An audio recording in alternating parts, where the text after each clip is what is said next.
लाडक्या बहिणींना महायुती सरकारची ओवाळणी, लाभार्थ्यांच्या खात्यामध्ये पैसे जमा व्हायला आता सुरुवात झाली आहे। बहिणींच्या खात्यामध्ये पैसा जमा आता होत आहेत। 2 कोटीहून अधिक बहिणींच्या खात्यामध्ये पैसे जमा होत आहेत। राज्यातील लाडक्या बहिणींना सरकारकडून रक्षाबंधनची ओवाळणी दिली जाते।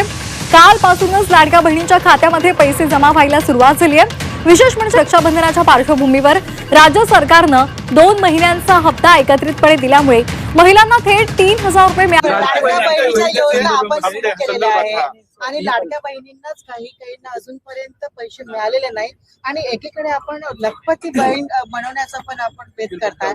तर महाराष्ट्रात तसाच खडखडाट सुरू आहे। नाही लकी डीबीटीची प्रोसिजर आम्ही कालच सुरू केलेली आहे। साधारणपणे ती डीबीटीची प्रोसिजर पूर्ण व्हायला 5 दिवसाचा कालावधी लागत असतो।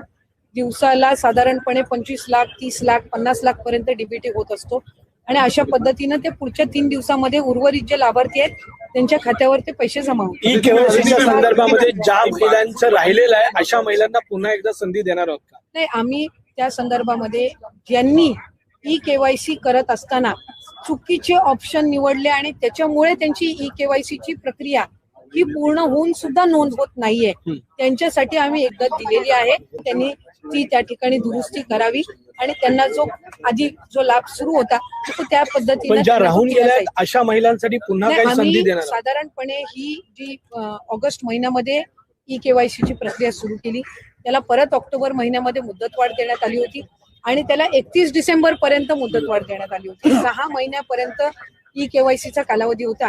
आपण इतर योजनांचा जर तपशील घेतला तर ई केवायसी साठी आतापर्यंत 6 महिन्याची मुदत ही कुठल्याच विभागाने दिली नव्हती। ती पहिल्यांदा महिला व बालविकास विभागाने या लाडकी बहीण योजनेसाठी दिली आणि ज्यांनी ई केवायसी ची प्रक्रिया पूर्ण झाल्यानंतर पण त्यांना लाभ मिळत नाहीये का, तर त्यांनी ऑप्शन कुठलं चुकीचं निवडलं, तर त्यांनाही ती दिलेली आहे आणि त्यानुसार त्यांची जी दुरुस्ती करण्याचं काम आहे हे सुरू आहे। लाडक्या बहिणींसाठी मोठी ही बातमी होती, कारण लाडक्या बहिणींना आता त्यांची जी ओवाळणी आहे रक्षाबंधनानिमित्त 3000 रुपयाची ओवाळणी त्यांच्या खात्यामध्ये वितरण्याची प्रोसेस सुरू झालेली आहे। काल संध्याकाळपासूनच बहुतेक लाडक्या बहिणींच्या खात्यावरती पैसे जमा झालेले। आज सुद्धा लाडक्या बहिणींच्या खात्यामध्ये हप्ता वितरणाला सकाळपासून सुरुवात झाली होती आणि बहुतेक लाडक्या बहिणींना पैसे सुद्धा जमा झाले। ज्यांना आले नसते त्यांना सुद्धा हे पैसे मिळून जाणार आहे। परंतु लाडक्या बहिणींना रक्षाबंधनाची भेट असणार आहे। केवायसीचं पोर्टल सुद्धा ओपन केलं जात आहे, त्यामुळे लाडक्या बहिणींसाठी अतिशय आनंदाची बातमी आहे।